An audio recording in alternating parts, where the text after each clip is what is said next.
स्वागत है आपका दोस्तों बिहार न्यूज में। मैं हूं फिरदौस गनी। आप देख रहे हैं केडीबी लाइव। दोस्तों आज हो चुका है 29 अगस्त 2026। तो आज की पूरे बिहार की टॉप न्यूज लग रही हैं आपके लिए। वीडियो शुरू करने से पहले आपसे एक रिक्वेस्ट है कि अगर आप पहली बार इस चैनल पर आए हैं तो चैनल को सब्सक्राइब करके बेल आइकन को प्रेस कर दीजिए और साथ ही साथ वीडियो को लाइक कर दीजिए, अपने दोस्तों के साथ शेयर भी कीजिए। तो चलिए चलते हैं आज की खबरों की ओर।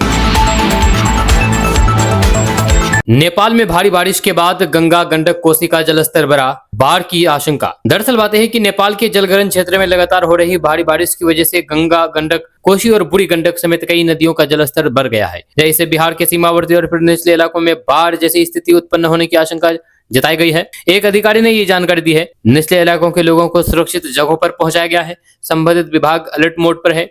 जल संसाधन विभाग के एक सीनियर अधिकारी ने बताया है कि नेपाल के जलग्रहण क्षेत्र में लगातार बारिश से बिहार की कई नदियों का जलस्तर धीरे धीरे बढ़ रहा है। उन्होंने कहा है कि सीमावर्ती जिलों में कई स्थानों पर नदियां खतरे के निशान तक पहुंच चुकी है या फिर उससे ऊपर बह रही है। विभाग की ओर से जारी अपडेट बुलेटिन के अनुसार गंगा गंडक कोसी बूढ़ी गंडक और घाघरा नदी जैसे राज्य के कई स्थानों पर खतरे के निशान से ऊपर बह रही है, जबकि कुछ जगहों पर उनका जलस्तर चेतावनी तक पहुंच चुका है। किशनगंज के कोचाधामन में गंगा जमुनी तहजीब के साथ मनाया गया रक्षाबंधन। राखी ने मजबूत किया भाईचारे का रिश्ता। दरअसल बात है कि भाई बहन के स्नेह और अटूट प्रेम का पर्व रक्षाबंधन पूरे किशनगंज समेत पूरे बिहार में मनाया गया। वहीं पर किशनगंज जिले के कोचाधामन प्रखंड क्षेत्र में हर्षोल्लास के साथ मनाया गया। बहनों ने भाइयों की कलाई पर राखी बांध करके उनकी लंबी उम्र, सुख समृद्धि और खुशहाली की कामना की है। वहीं पर भाइयों ने भी बहनों की जीवन भर रक्षा करने का संकल्प लिया है। इस दौरान एक दूसरे का मुंह मीठा कराने के साथ उपहार भी भेंट किए हैं। रक्षाबंधन को लेकर के बाजारों में भी चहल पहल रही है। राखी, मिठाई और फिर उपहार की दुकानों पर लोगों की भीड़ देखी गई, जब बहनों ने भाइयों के साथ पसंद की राखियां खरीदी और पर्व को उत्साह के साथ मनाया गया। पर्व के दौरान कोचाधामन में गंगा जमुनी तहजीब की खूबसूरत मिसाल भी देखने को मिली। कई जगह हिंदू बहनों ने मुस्लिम भाइयों की कलाई पर राखी बांधी, तो फिर वहीं पर मुस्लिम भाइयों ने हिंदू भाइयों को राखी बांध करके भाईचारे और आपसी प्रेम का संदेश दिया है। इस दौरान धर्म की सीमाओं से ऊपर उठ करके भाई बहन के रिश्ते को निभाने की भावना देखने को मिले है। लोगों ने कहा है कि ऐसे आयोजन समाज में आपसी विश्वास, सद्भाव और एकता को मजबूत करते हैं। रक्षाबंधन पर पत्नी को मायके छोड़ने निकला पति, मिठाई लेने गया तो प्रेमी संग पत्नी हुई फरार। 19 दिन पहले हुई थी शादी। दरअसल बात है कि बिहार के मधेपुरा से हैरान कर देने वाली घटना सामने आई है। रक्षाबंधन पर पत्नी को मायके पहुंचाने निकले एक युवक को उस वक्त बड़ा झटका लगा जब वो मिठाई लेकर के लौटा तो उसकी पत्नी गायब थी। काफी तलाश के बाद भी जब पत्नी का पता नहीं चला तो फिर परिजनों ने पुलिस को सूचना दी। जहां जांच में प्रेम प्रसंग की कहानी सामने आई है। पुलिस ने करीब 2 घंटे के भीतर लड़की को बरामद करके उसके प्रेमी को भी पकड़ लिया है। दोनों को आगे की कानूनी कार्रवाई के लिए पुलिस के हवाले कर दिया है। मामला मधेपुरा जिला के चौसा थाना क्षेत्र के चौसा बस स्टैंड का है। पुलिस के मुताबिक भागलपुर जिले के नारायणपुर थाना क्षेत्र के चक्रामी निवासी पिंटू कुमार की शादी पूर्णिया जिला के बरहड़ा कोठी थाना क्षेत्र के सुख सेना निवासी तारावती कुमारी से 7 अगस्त को हुई थी। जहां शादी के करीब 19 दिन बाद रक्षाबंधन के मौके पर पिंटू पत्नी को उसके मायके पहुंचाने के लिए बाइक से निकला था। दोनों जब पूर्णिया मधेपुरा सीमा के पास चौसा बस स्टैंड पहुंचे तो कुछ देर के लिए रुके। इसी दौरान तारावती ने पति से रक्षाबंधन के लिए मिठाई खरीदने को कहा। जब पिंटू पत्नी को वहीं पर छोड़ करके पास की दुकान पर मिठाई लेने चला गया। आरोप है कि इसी दौरान तारावती वहां से गायब हो गई, यानी कि पत्नी प्रेमी के साथ वहीं से फरार हो गई। वहीं पर पिंटू मिठाई लेकर के वापस लौटा तो फिर पत्नी बाइक के पास नहीं थी। जब उसने आसपास काफी तलाश की लेकिन उसका कोई भी सुराग नहीं मिला। इसके बाद उसने ससुराल वालों को जानकारी दी। परिवार के लोग भी मौके पर पहुंचे और फिर खोजबीन शुरू कर दी। काफी तलाश के बाद पता चला है कि पत्नी अपने बॉयफ्रेंड के साथ भाग गई है। नेपाल की बाढ़ का मलबा गंडक के रास्ते पहुंचा बिहार।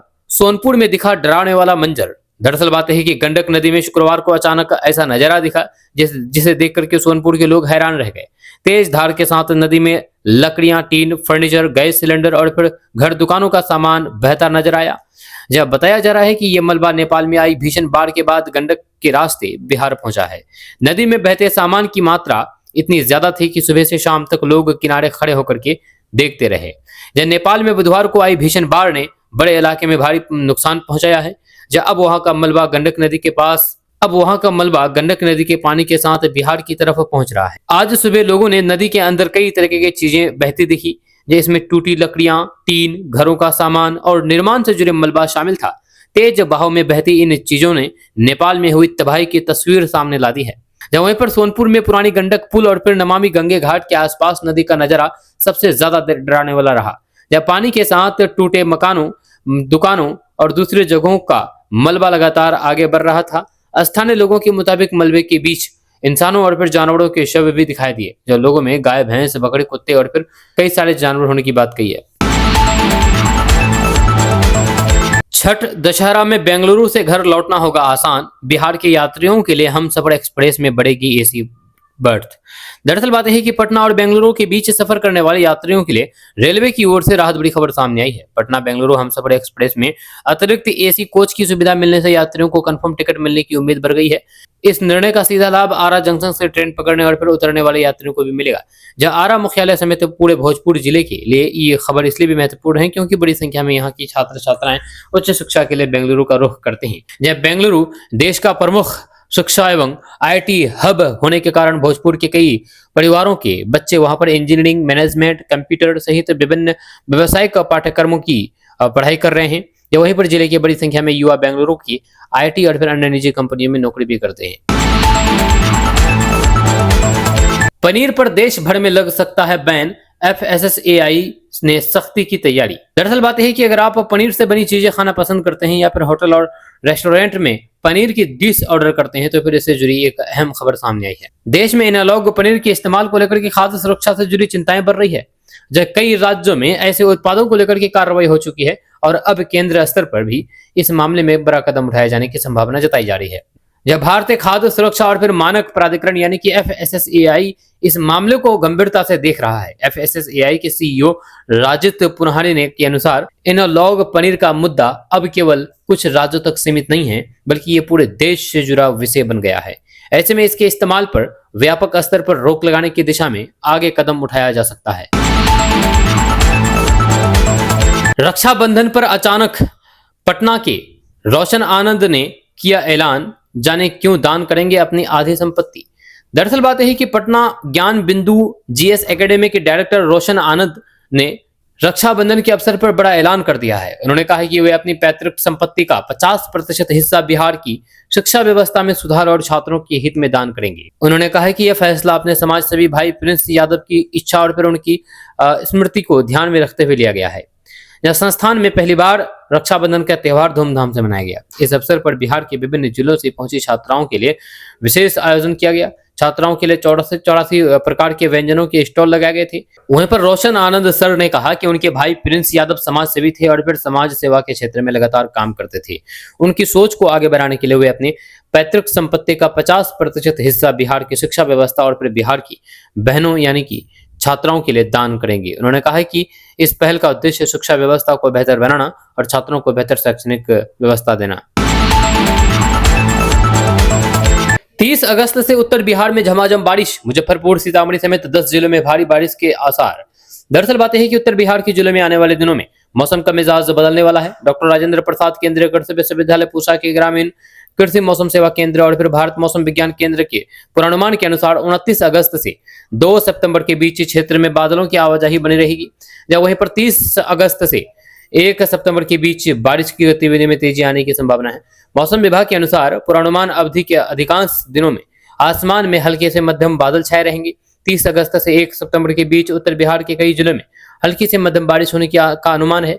कुछ स्थानों पर मूसलाधार बारिश भी हो सकती है। इस दौरान बेगूसराय, दरभंगा, समस्तीपुर, सीवान, वैशाली, गोपालगंज, मुजफ्फरपुर, सीतामढ़ी, पूर्वी चंपारण और पश्चिमी चंपारण में बारिश की संभावना जताई गई है। जब पूर्वानुमान अवधि में दिन का अधिकतम तापमान 32 से 36 डिग्री सेल्सियस के बीच रहने की संभावना है, वहीं पर रात का न्यूनतम तापमान 24 से 28 डिग्री सेल्सियस के बीच आसपास रह सकता है। मौसम के दौरान मुख्य रूप से पूर्वी और फिर दक्षिण पूर्वी दिशा से हवाएं चलने की संभावना है। इनकी गति 10 से 25 किलोमीटर प्रति घंटा रह सकती है। जब बारिश के साथ तेज हवा चलने की स्थिति में लोगों को विशेष सावधानी बरतने की सलाह दी गई है। बिहार बोर्ड की मार्कशीट से हटेगा फेल शब्द, नियम बदलने पर शिक्षा मंत्री का बड़ा फैसला। दरअसल बात है कि बिहार में मैट्रिक और इंटरमीडिएट के छात्रों के लिए शिक्षा विभाग ने एक बड़ा कदम उठाया है। अब बिहार में किसी भी छात्र की मार्कशीट या फिर प्रमाण पत्र पर फेल शब्द नहीं लिखा जाएगा। इसके स्थान पर कौशल के लिए पात्र शब्द का इस्तेमाल किया जाएगा। शिक्षा मंत्री मिथिलेश तिवारी ने विकास भवन स्थित मदन मोहन सभागार में आयोजित समीक्षा बैठक के दौरान ये अहम घोषणा की है। उन्होंने बताया है कि इसके लिए विभागीय नियमों में जरूरी बदलाव किए जा रहे हैं और बिहार विद्यालय परीक्षा समिति यानी कि बीएसईबी को जल्द ही इस संबंध में निर्देश जारी कर दिए जाएंगे। शिक्षा मंत्री ने कहा है कि परीक्षा में कम अंक आने का मतलब ये बिल्कुल भी नहीं है कि छात्र के अंदर प्रतिभा की कमी है। असफल होना किसी भी विद्यार्थी की क्षमता का अंतिम पैमाना नहीं हो सकता। बच्चों के मनोबल और फिर आत्मविश्वास को टूटने से बचाने के लिए सरकार ने प्रमाण पत्र में फेल जैसे नकारात्मक शब्द को हटाने का निर्णय लिया है। यह शिक्षा विभाग ने मैट्रिक की कंपार्टमेंटल परीक्षा में शामिल होने वाले छात्रों के लिए भी खास तैयारी की है। ऐसे विद्यार्थियों की बेहतर तैयारी के लिए 1 महीने तक विशेष कक्षाएं चलाई जाएगी ताकि वे दोबारा परीक्षा में बेहतर प्रदर्शन कर सके। उत्तर बिहार में 1 सितंबर तक भारी बारिश के आसार। दरअसल बातें हैं कि उत्तर बिहार के जिलों में मौसम का मिजाज एक बार फिर से बदलने वाला है। मौसम विभाग की ओर से जारी पूर्वानुमान के अनुसार 29 अगस्त से 2 सितंबर के दौरान उत्तर बिहार के अधिकांश हिस्सों में हल्की से मध्यम बारिश हो सकती है।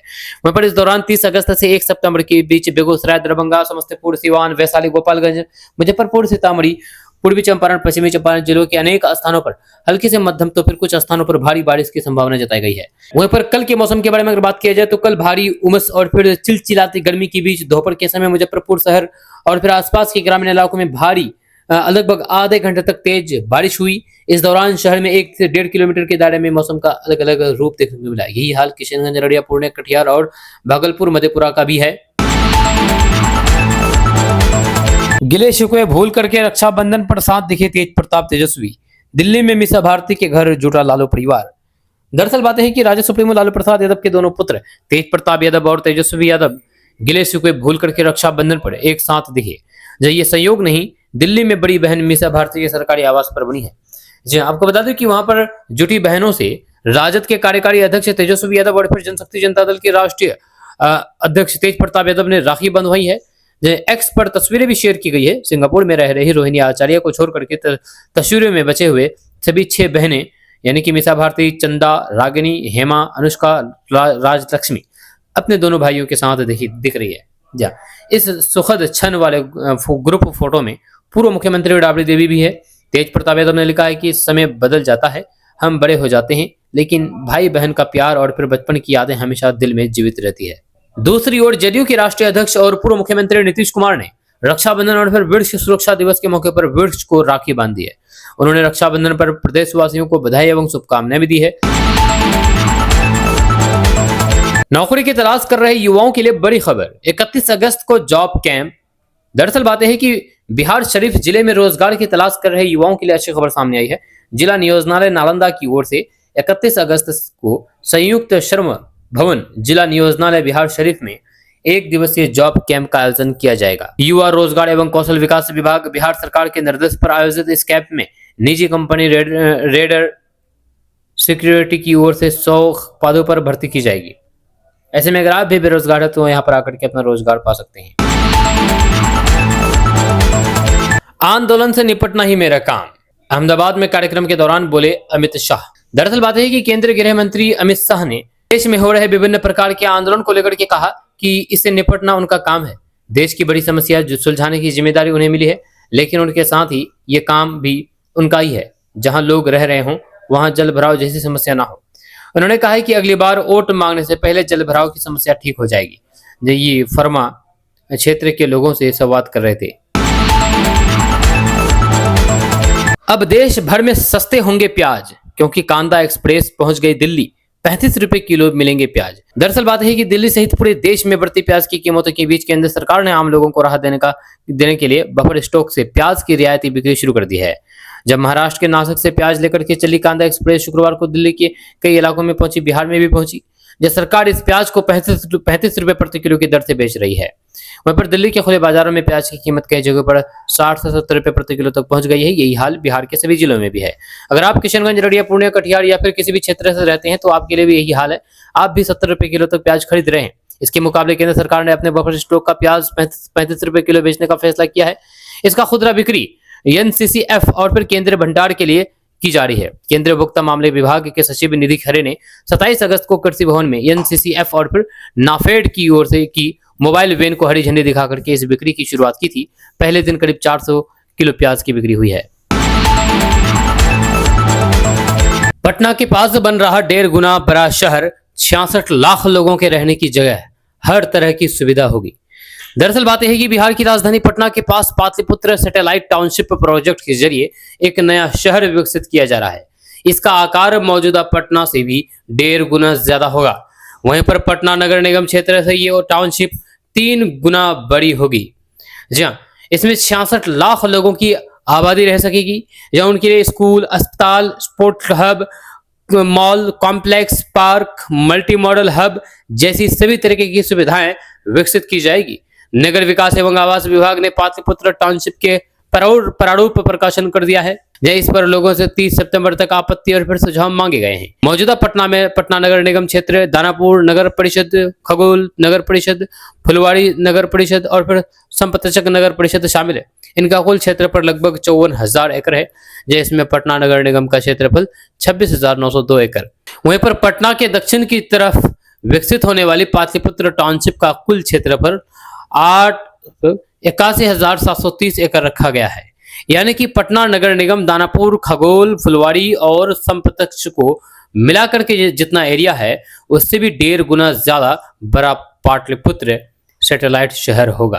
पाटलिपुत्र सैटेलाइट टाउनशिप का जो क्षेत्र चिन्हित किया गया है, उनमें पुनपुन नगर पंचायत को पूरी तरह से शामिल कर दिया गया है। इसके अलावा नौबतपुर नगर पंचायत के कुछ वार्डों को इसमें जोड़ा गया है। इसके अलावा पटना जिले के 9 प्रखंडों को कुल 273 राजस्व गांव को इसमें शामिल किया गया है। खेत में गाड़ दिए 5 लाख रुपए, लेकिन किसान भूल गया जगह, बरसात में थैली मिली तो उड़ गए होश। दरअसल किसान मांगलीलाल ने अपनी जमीन बेची तो फिर उन्हें इसके बदले 5 लाख रुपए मिले। इतनी बड़ी रकम मिलने के बाद उन्हें चिंता सताने लगी कि अगर पैसे घर में रखे तो चोरी हो सकती है, या परिवार के सदस्य उन्हें खर्च कर सकते हैं। पैसों को सुरक्षित रखने के लिए उन्होंने बैंक में रखने के बजाय एक अलग ही तरीका अपनाया। उन्होंने खेत में एक गड्ढा खोदा और उसमें पूरे 5 लाख रुपए एक थैली में रख करके दबा दिए। खास बात यह थी कि उन्होंने इस बारे में अपने परिवार के किसी सदस्य को भी नहीं बताया। मंगनीलाल को लगा कि खेत में छिपाए गए पैसे सुरक्षित रहेंगे और जब जरूरत पड़ेगी तब वो उसे निकाल लेंगे।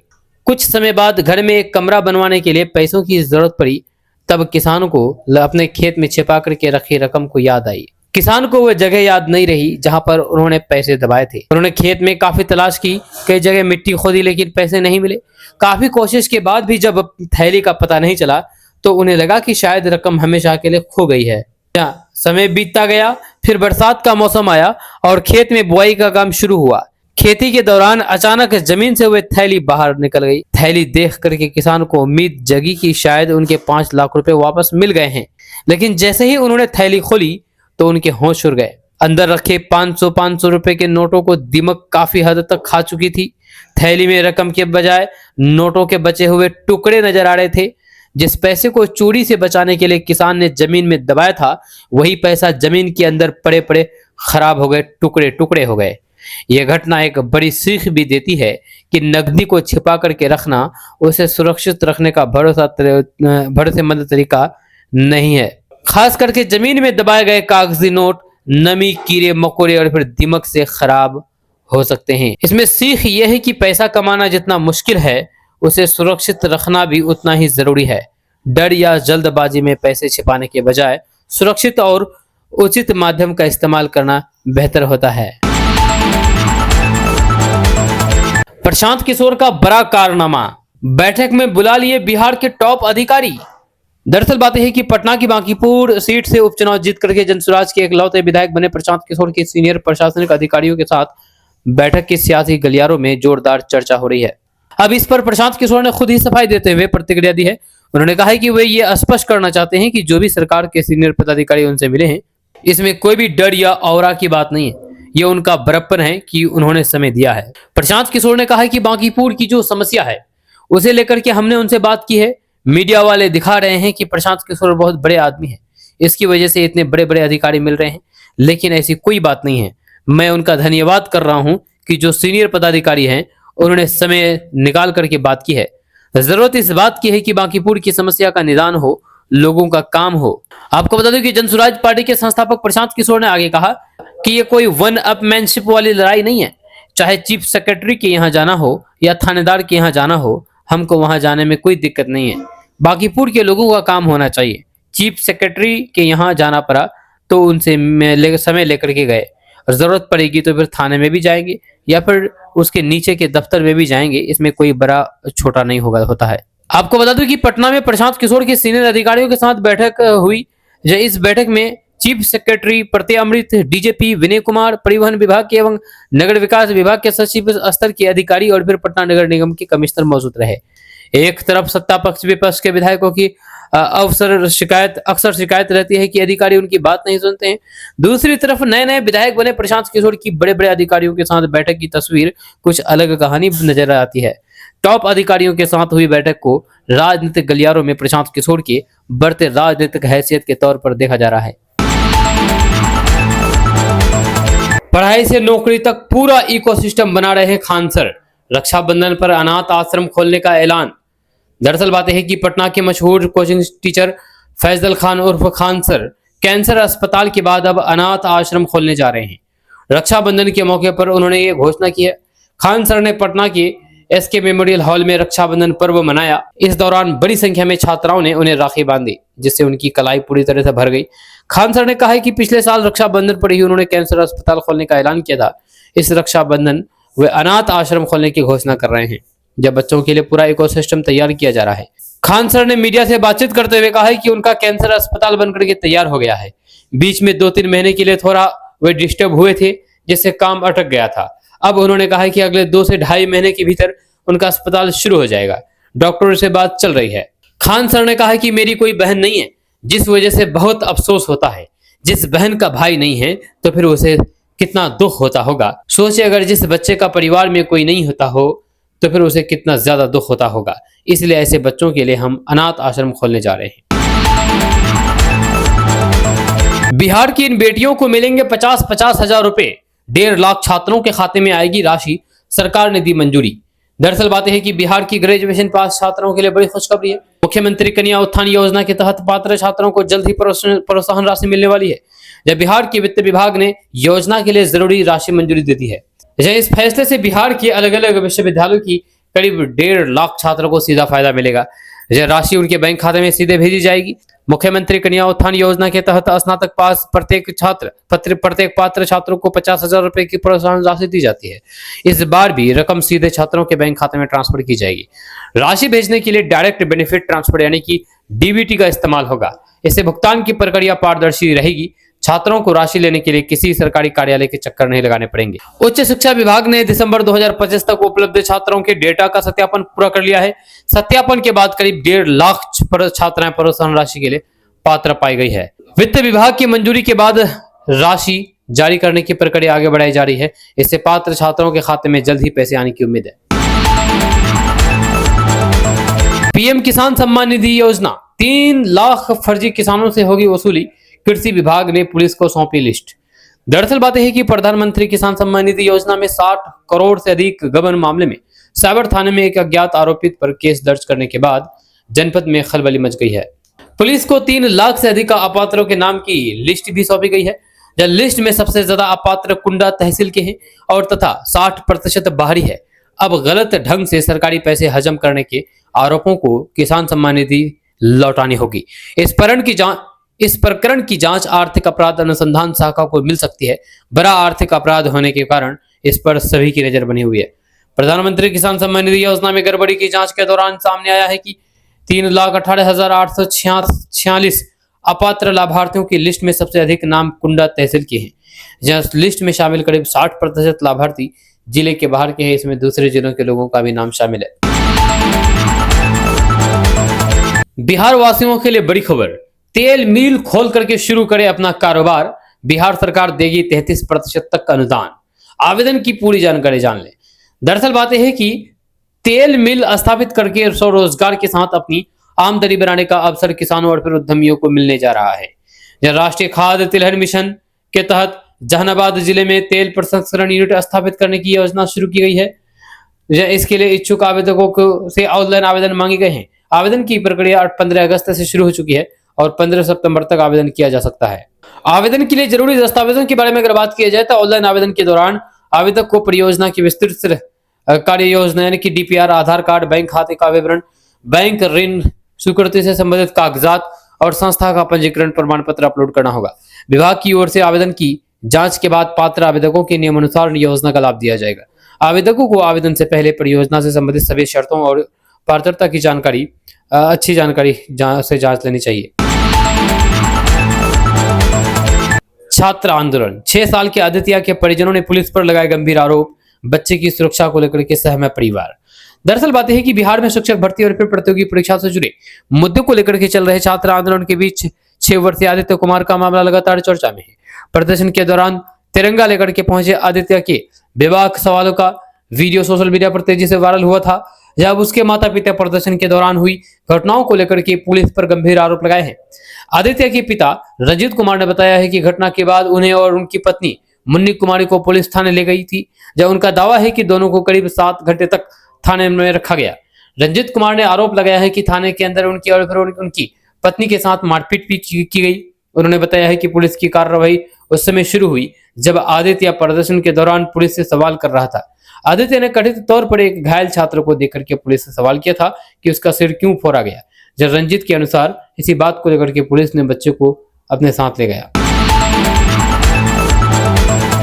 जेल में राखी बांधने पहुंची बहनें। पीले कुर्ते पिंक धोती में दिखे सीएम सम्राट चौधरी। तस्वीरों में देखे बिहार का रक्षाबंधन। दरअसल बात है कि रक्षाबंधन के त्योहार को लेकर के पूरे बिहार में उत्साह है, जहां भाई बहन के प्यार का ये पर्व खास अंदाज में मनाया जा रहा है। जेलों में बंद भाइयों से मिलने बहनें पहुंच रही है, जहां वहीं पर मुख्यमंत्री और फिर कई नेताओं ने भी बहनों को राखी बंधवाई है। जब रक्षाबंधन पर बिहार की जेलों में भी भावुक नजारा देखने को मिला। बहनें अपने भाइयों को राखी बांधने पहुंची। जेल प्रशासन की व्यवस्था के बीच बहनों ने सलाखों के बाहर से भाइयों की कलाई पर राखी बांधी और फिर उनके लिए मंगल कामनाएं की। मुख्यमंत्री सम्राट चौधरी ने मुख्यमंत्री आवास पर बहनों से राखी बंधवाई। इस दौरान उनका खास अंदाज भी देखने को मिला। सीएम पीले रंग के कुर्ते और फिर पिंक धोती में नजर आए। उन्होंने बहनों को रक्षाबंधन की शुभकामनाएं दी। स्वास्थ्य मंत्री निशांत कुमार ने भी रक्षाबंधन का त्योहार मनाया। उन्होंने अपने आवास पर ब्रह्म कुमारी दीदियों से राखी बंधवाई। इस दौरान भाई बहन के स्नेह और फिर विश्वास का संदेश दिया है। जहां वहीं पर रक्षाबंधन के मौके पर नीतीश कुमार ने लोगों से खास अपील की है। उन्होंने पेड़ लगाने और फिर उन्हें बचाने का संदेश दिया है। पर्यावरण संरक्षण को लेकर के उन्होंने लोगों को जागरूक भी किया है। यूपी में 80 सीटों का सर्वे, जाने किसको मिल रही है कितनी सीटें। दरअसल बात है कि उत्तर प्रदेश की राजनीति में एक बार फिर से बड़ा उलटफेर होता हुआ दिख रहा है। इंडिया टुडे सी वोटर सर्वे ने राज्य में सत्तारूढ़ भारतीय जनता पार्टी के लिए चिंता बढ़ाने वाले आंकड़े पेश किए हैं। जब ताजा सर्वे के अनुसार अगर आज लोकसभा चुनाव होते हैं तो उत्तर प्रदेश की 80 सीटों में से विरोधी दल इंडिया ब्लॉक और सत्ताधारी इंडिया गठबंधन पर बढ़त बनाता नजर आ रहा है। अगस्त 2026 के सर्वे में 80 सीटों वाले उत्तर प्रदेश में इंडिया ब्लॉक को 41 सीटें मिलने का अनुमान जताया गया है, जबकि बीजेपी के नेतृत्व वाले एनडीए को 38 सीटों पर जीत मिल सकती है। यह आंकड़ा इसलिए भी अहम माना जा रहा है क्योंकि जनवरी 2026 के सर्वे में तस्वीर बिल्कुल उलट थी, जहां उस समय एनडीए को 48 सीटें और इंडिया ब्लॉक को सिर्फ 31 सीटें मिलने का अनुमान लगाया गया था। महज कुछ महीने के भीतर एनडीए की झोली में से 10 संभावित सीटें कम हुई है, जबकि इंडिया ब्लॉक ने 10 सीटों की बढ़त हासिल की है। वोट प्रतिशत के मामले में एनडीए अभी भी मामूली बढ़त बनाए हुए हैं। सर्वे के मुताबिक एनडीए को 42% वोट मिलने का अनुमान है, जिसमें जनवरी के मुकाबले 5% अंक की गिरावट आई है। वहीं पर दूसरी ओर इंडिया ब्लॉक को 40% वोट शेयर मिलने का अनुमान है, जो जनवरी से 2% कम है। बिहार में पहाड़ के अंदर से गुजरेगा 6 लेन एक्सप्रेसवे। इस जिले में बनेगी टनल, 4 राज्यों का सफर होगा आसान। दरअसल बात है कि वाराणसी कोलकाता 6 लेन एक्सप्रेसवे अब पहाड़ के बगल से नहीं बल्कि सीधे पहाड़ को चीर करके बनाई जाने वाली टनल से गुजरेगा। इस बदलाव का सीधा असर यात्रियों के सफर पर पड़ेगा। जहां टनल बनने के बाद वाराणसी से कोलकाता के बीच की दूरी करीब 15 किलोमीटर कम हो जाएगी, यानी कि रास्ता छोटा होगा, समय बचेगा और ईंधन की खपत भी कम होने की उम्मीद है। जहां सासाराम में एक्सप्रेसवे का रास्ता पहले पहाड़ के किनारे से निकलने की योजना थी, लेकिन ऐसा नहीं हो सका। जानकारी के मुताबिक पहाड़ में ब्लॉटिंग की अनुमति नहीं मिलने के कारण ताराचंडी के पास से जीटी रोड की तरफ सड़क ले जाने का विकल्प तैयार किया गया था, लेकिन अब कहानी बदल गई है। राज्य वन्य जीव बोर्ड से टनल निर्माण को मंजूरी मिल चुकी है। इसके बाद बिहार सरकार ने संशोधित प्रस्तावित केंद्र सड़क परिवहन एवं राजमार्ग मंत्रालय को भेज दिया है। बताया जा रहा है कि टनल बनना आसान और फिर सस्ता विकल्प नहीं है। टनल बोर्डिंग मशीन से निर्माण का खर्च सामान्य सड़क निर्माण की तुलना में 2 से 3 गुना ज्यादा बताया गया था। इसी वजह से NHAI ने पहले इस पर आपत्ति जताई थी। महंगाई से बड़ी राहत, 8 दिन की लगातार तेजी के बाद धराम हुए चीनी के दाम। ये 3 चीजें भी हुई सस्ती। दरअसल बात है कि लगातार बढ़ रही महंगाई के बीच आम आदमी और खुदरा ग्राहकों के लिए एक बेहद राहत बड़ी खबर सामने आई है। घरेलू थोक बाजार में पिछले 8 कारोबारी दिनों से चीनी के दामों में लगातार जारी तेजी पर आखिरकार ब्रेक लग गया है। चीनी के साथ साथ गुड़, गेहूं और फिर कई खाद्य तेलों की कीमतों में भी गिरावट दर्ज की गई है। लगातार 8 दिनों की बढ़ोतरी के बाद थोक बाजार में चीनी का औसत भाव 91 रुपए प्रति क्विंटल तक गिर गया है। इस गिरावट के बाद चीनी का नया थोक भाव 5,947 रुपए प्रति क्विंटल पर आ गया है। थोक बाजार की इस नरमी का असर खुदरा बाजार पर भी पड़ा है। खुदरा में चीनी का औसत कीमत 73 पैसे कम होकर के 64 रुपए 33 पैसे प्रति किलोग्राम हो गई है। गुड़ की कीमत में भी 47 रुपए की कमी दर्ज की गई है, जिसके बाद इसका भाव 1,960 रुपए प्रति क्विंटल हो गया है। वहीं पर खाद्यान्न बाजार में ग्राहकों को गेहूं से जुड़ी राहत मिली है। दोस्तों, यह है 20 वर्षीय निशा बानो, जो कि बिहार के दरभंगा जिला के गौरा बोराम क्षेत्र के सुपोली गांव में अपने पति नदीम के साथ रहती थी। हाल ही में शादी हुई थी, मगर अभी कोई बच्चा नहीं हुआ था और तभी इसकी मुलाकात गौरा बोराम थाना क्षेत्र के बिरजू पासवान से होती है और दोनों अपना मोबाइल एक दूसरे से एक्सचेंज कर लेते हैं। उसके बाद दोनों में प्यार हो जाता है। दोनों घर से भाग जाते हैं। दोनों पति पत्नी के जैसे साथ रहते हैं, लेकिन कुछ समय बाद प्रेमी निशा को धोखा देकर के फरार हो जाते हैं। कहानी मोड़ यहाँ पर आया है। दरअसल कहानी बिहार के दरभंगा जिला के गौरा बोराम इलाके की है। 20 साल की निशा बानो की शादी कुछ समय पहले नदीम नाम के युवक से हुई थी। शादी को ज्यादा वक्त नहीं बीता था और पति पत्नी के कोई बच्चा भी नहीं थे। इसी बीच निशा की मुलाकात बिरजू पासवान से हुई।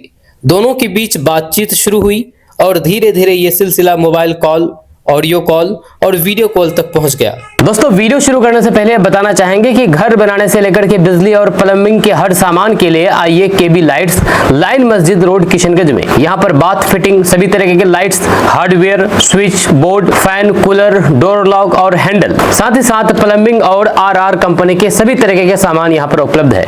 इसके लिए आपके मोबाइल स्क्रीन पर नंबर दिया गया है, इसमें संपर्क कीजिए और सामान की खरीदारी करें। निशा के मुताबिक करीब 9 महीने तक दोनों के बीच लगातार बातचीत होती रही।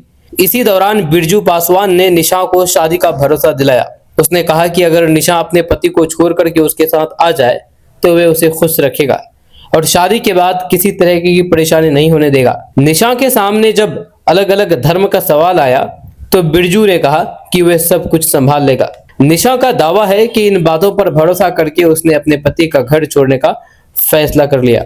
बताया जा रहा है कि एक रात करीब 2:30 बजे बिरजू अपने दोस्त के साथ बाइक से निशा के ससुराल के बाहर पहुंचा। निशा घर से बाहर आई और बाइक पर बैठ करके उसके साथ चली गई। निशा के अनुसार उसके बाद बिरजू उसे पंजाब ले गया, जहां उसकी बहन रहती थी। जब कुछ दिन वहां रुकने के बाद दोनों कोलकाता पहुंचे और एक होटल में ठहरे। निशा का आरोप है कि बिरजू ने वहां भी उसे शादी का भरोसा दिया और पति पत्नी की तरह उसके साथ रहने लगा। निशा का आरोप है कि जब उसने शादी की बात पूछनी शुरू की तो बिरजू हर बार शादी को टालता रहा। बाद में उसने कहा कि वह निशा को अपने गांव लेकर के जाएगा और परिवार की मौजूदगी में शादी करेगा। इसके बाद दोनों ट्रेन से दरभंगा पहुंचे। वहीं पर निशा का कहना है कि स्टेशन पर बिरजू ने उसे कहीं रुकने को कहा और पानी पीने के बहाने चला गया, लेकिन काफी समय बीत जाने के बाद भी वह वापस नहीं आया। निशा के मुताबिक इसके बाद उसे एहसास हुआ कि उसके साथ धोखा हुआ है। वह बिरजू के गांव पहुंची तो परिवार वालों ने उसे पहचानने से इनकार कर दिया और बिरजू के वहां होने की बात भी नकार दी। अब निशा का कहना है कि उसकी जिंदगी 2 तरफ से बिखर गई है। आरोप है कि जिस युवक के भरोसे उसने अपना घर छोड़ा, उसी ने उसे अकेला छोड़ दिया।